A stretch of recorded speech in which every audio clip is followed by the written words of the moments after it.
तो दोस्तों आज से चालू हो रही है हमारी एसी पार्ट्स और उनकी एसी की सारी जानकारियाँ। क्योंकि सर्दी बड़ी तेजी से पड़ रही है, इसका मतलब है गर्मी भी बहुत तेज पड़ेगी, इसलिए मैं आज से ही चालू कर रहा हूँ एसी पार्ट्स और एसीओ की जानकारियाँ।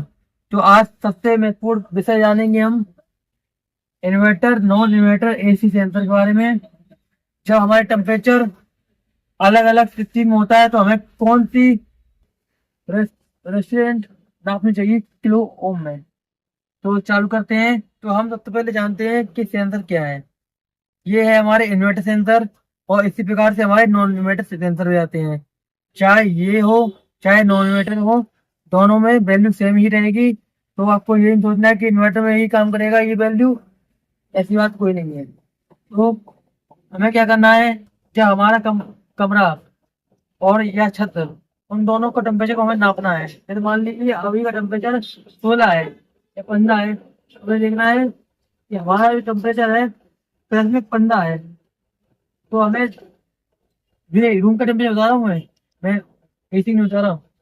इतना अगर है 15 टेम्परेचर रूम का, तो हमें नापना है कि हमारी वैल्यू, जब सेंसर में हम अपना किलोमीटर द्वारा जोड़ेंगे, तो उसकी वैल्यू आपको आनी चाहिए 15 के हिसाब से 14.8। यदि ये वैल्यू नहीं आ रही है तो आप समझ लीजिए कि आपका सेंसर खराब है। सीधी सी बात। आप यही तरीका छत पे भी आप अपना सकते हैं। छत पे जाइए, यदि आउटडोर सेंसर है वहां पर भी चेक करिए कि हमारा टेम्परेचर शायद हो सकता है 35 हो या 40 हो गर्मियों में। तो हमें वैल्यू उसी हिसाब से देखनी है कि 5.8। यदि हमारा टेम्परेचर अभी के टाइम देखें तो 20 होगा ऊपर छत पर, तो हमें देखना है 12.1। इतना अगर सेंसर का रेफरेंट वैल्यू आ रही है किलो ओम में, तो समझ लीजिए आपका सेंसर ठीक है, सेंसर में प्रॉब्लम नहीं है। यदि ये वैल्यू कम या बहुत ज्यादा नीचे जा रही है तो समझ लीजिए आपका सेंसर खराब हो चुका है, आपको इसे चेंज करना ही पड़ेगा।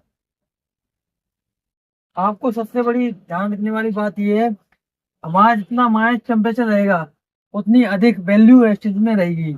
जितना हमारा टेम्परेचर कम होता जाएगा और प्लस की तरफ चला जाएगा, उतनी ही हमारी रेजिस्टेंस रेजिस्टेंस कम होती चली जाएगी किलो ओम में, समझ रहे हैं आप। और पूरी तरह से आपको एक सेंसर जो होता है टेम्परेचर वाला वो जरूर रखना है, नहीं तो आप पता नहीं कर पाओगे कि कितना टेम्परेचर इस समय है। तो उसके लिए आप एसी भरोसे ना रहें कि एसी लिख के आ रहा है 20 या 25। आपको अपने ही भरोसे एक टेम्परेचर मीटर लेना है, नहीं तो आपका काम बेकार हो सकता है, आप परेशान हो सकते हो।